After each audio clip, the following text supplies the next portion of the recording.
sur les influenceurs et même dans les médias en réalité. Si la censure, elle passe aussi simplement aujourd'hui, je pense que c'est pour plusieurs raisons. Premièrement, déjà parce que on vit dans cette société paradoxale où la censure est là, mais si nous savons que BFM nous raconte des conneries, c'est qu'on a eu moyen de le vérifier. Donc c'est que l'information est là.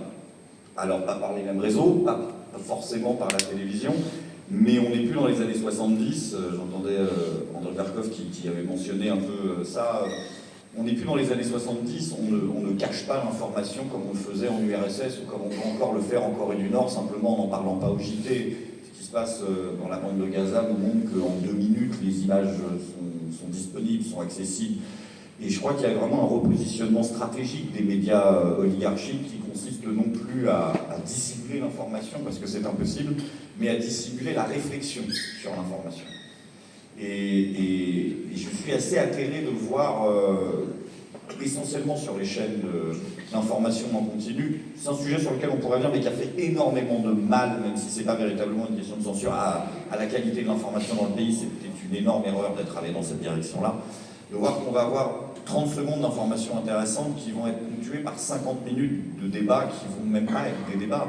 Tout jusque dans la voix, jusque dans la prosodie, jusque dans l'absence de fond des analyses, tend à endormir, j'ai vraiment l'impression, les gens, et que beaucoup de gens vous disent aujourd'hui, mais non, il n'y a pas de censure, l'information, on l'a eue.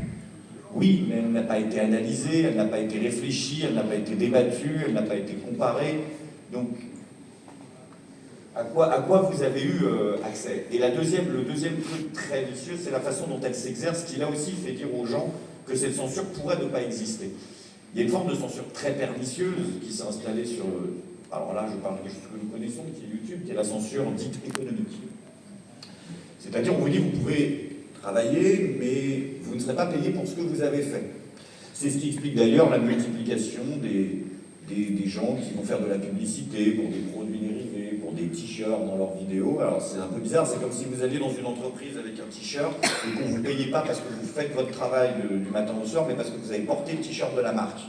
C'est assez particulier comme façon de raisonner, mais c'est ce qui fait que certaines personnes vont vous dire, mais non, vous n'êtes pas censuré, ce sont des entreprises privées qui exercent leur droit à choisir l'information qu'ils mettent en avant.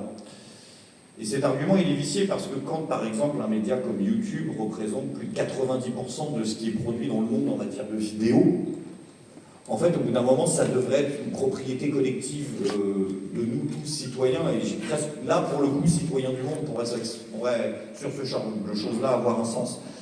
Et je suis très étonné, d'ailleurs, et souvent très énervé de voir des gens, alors je suis plus énervé quand ça vient de la gauche, parce que la conversion idéologique à la liberté d'expression est quelque chose de plus tardif à droite, mais c'était quand même la responsabilité historique de la gauche de ne pas défendre ce truc-là. Et aujourd'hui, parce qu'on aime voir l'adversaire idéologique être malmené, on va avoir beaucoup de gens de gauche qui vont dire « bah alors, je croyais que vous étiez des libéraux, je croyais que vous vouliez qu'il y ait la concurrence libre et non faussée, les entreprises privées elles font ce qu'elles veulent, non, ce n'est pas de la censure, c'est les patrons qui font ce qu'ils veulent. » Je trouve ça assez hypocrite. Je trouve ça assez dommageable, c'est pas le modèle de société dont j'ai envie. Comme disait André Berkoff, aujourd'hui, oui, il y a des alternatives, mais est-ce que c'est normal que ma capacité à accélérer la liberté de l'information dépende d'Elon Musk, c'est-à-dire du bon vouloir d'un multimilliardaire?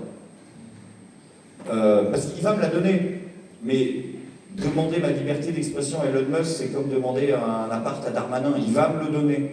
Mais le problème, c'est ce que je vais... Voilà, c'est ce qu'il y a après. Et le truc, c'est qu'il va me le donner, mais l'aspect économique, il ne le réglera pas, parce qu'il est toujours là pour faire du fric. Donc, par contre, le salaire que je ne toucherai pas, il ne me le rendra pas. Il pourra prendre une partie de cette liberté d'expression. Et on a, je crois, tous collectivement, après, je ne vous interromprai pas plus, on pourra faire avancer, mais on a tous manqué un coche, de la même manière que je crois sincèrement que les journalistes, les médias devraient appartenir à leur rédaction. Et à leurs journalistes, je crois que je ne comprends pas comment est-ce que des millions de créateurs sur Internet, dont certains qui peuvent avoir plus d'abonnés que la population de certains pays, en x10, n'ont pas réussi à un moment à collectivement se réunir, soit pour devenir, comme on dit à gauche, propriétaire du moyen de production, parce que quand on voit l'argent qui est engendré, ça aurait pu être acheté YouTube par autre chose que Google, quoi. Comme Twitter aurait peut-être pu être racheté par ses utilisateurs, comme Instagram, et pas simplement en disant on va faire un truc de marxiste et on va les mettre au goulag, non, en mettant une offre sur la table qui peut numérairement être supérieure à celle d'un Google. Et pourquoi on ne s'est pas organisé de façon aussi peut-être plus syndicale pour défendre nos intérêts. Là aussi, je crois que le plaisir de voir le concurrent, l'ennemi politique, le facho, on dit maintenant, ou le gauchiste, sortir de la plateforme et à supplanter en fait le reste. Et c'est l'évolution qui, moi, personnellement, me va pas du tout. Et voilà, il y a ce croisement entre deux vices. Et puis il y a un troisième vice, qui est peut-être un sujet qu'on pourra aborder, qui est qu'à cet changement de stratégie médiatique qui consiste à remplacer la dissimulation de l'information par la dissimulation de la réflexion sur l'information, c'est rajouté, je ne sais pas si vous en avez parlé, cette aberration du fact-checking, dont l'exercice est noble en tant que discipline, la vérification de l'information. Mais je parle ici du fact-checking médiatique qui ne consiste plus à la recherche de la vérité, mais qui définit comme vérité la parole officielle, avec parfois des incohérences stupéfiantes, comme on a pu voir pendant la crise sanitaire, où ils n'arrivent pas à retomber sur leurs pattes, parce qu'en une semaine près, la vérité change. Au contraire, ils ne suspendent pas leur jugement, et qui sont même d'ailleurs au-delà de la vérité officielle. Quand on regarde des sites comme Conspiracy Watch, nous sommes en 2023, les articles anti-Trump du site Conspiracy Watch utilisent toujours le rapport Steele comme une source fiable, aujourd'hui. Donc c'est ce truchement de la propagande d'État par le biais de ces organisations qui ont réussi à se faire passer pour des organes indépendants. Le fonds Ariane nous a montré qu'il n'en était rien, et encore on a vu que l'iceberg de cette histoire. La partie émergée, mais on va montrer ce qu'il y a dessous dans pas longtemps. Et c'est pas beau, hein. Mais c'est de la propagande gouvernementale. Il faut se retenir de devenir complotiste, parce que toutes les 2 minutes, ça brille CIA, CIA, CIA. Il y a un entrisme là-dedans qui est absolument dingue. Et voilà, ce qui est très vicieux, c'est que cette censure, pour résumer ces 3 points que j'ai dit, ne dit plus son nom. Et est validée par une partie des gens, parce qu'elle ne se présente plus comme censure. Elle n'a plus la gueule de la censure, elle n'a plus le goût de la censure. Et elle sert les intérêts de ceux qui veulent utiliser cette boîte à outils merveilleuse. Comme jadis, il y a 10 ans, on utilisait beaucoup l'accusation d'antisémitisme. Là, c'est l'accusation de complotisme. C'est un peu moins 2015, et c'est facile, ça permet de tuer un adversaire très très facilement. Et j'aimerais, et ça j'ai eu la chance d'en parler avant-hier avec Juan Branco dans une interview qui va sortir et qui, j'espère, arrivera à talonner la vôtre. J'aimerais que les gens, alors lui parle pour la gauche, mais moi je parlerai pour tout le monde, que les gens de gauche et les gens de droite arrêtent quand ça les arrange de se baser sur l'information mainstream pour attaquer leurs adversaires, qui ne deviendraient valables que quand elles s'attaquent à ceux qui ne l'aiment pas. Je crois, j'espère que non, mais je pense que nous serons les contemporains d'une grande question qui se fera à l'échelle de notre pays, concernant la nécessité de maintenir la liberté d'expression en tant même que concept. Je crois que nous serons la génération qui connaîtront des discussions et des débats autour de la nécessité de mettre fin à la démocratie et de mettre fin à la liberté d'expression. Pas de façon cachée, mais réelle. On nous dira que ça n'a plus d'intérêt.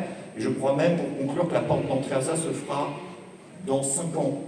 Je crois qu'on aura les premières véritables attaques frontales de l'Union européenne, c'est-à-dire avec menace d'amende, pour qu'on arrête avec cette histoire de laïcité en France, sous couvert que ce serait islamophobe ou discriminatoire. Je pense que ça se fera, que cette UE technocratique va commencer par abattre notre laïcité.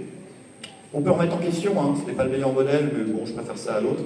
Et puis au final, ce serait une interrogation générale autour de cette laïcité, autour de cette liberté d'expression-là. Je crois qu'il reste plus grand monde de charbon.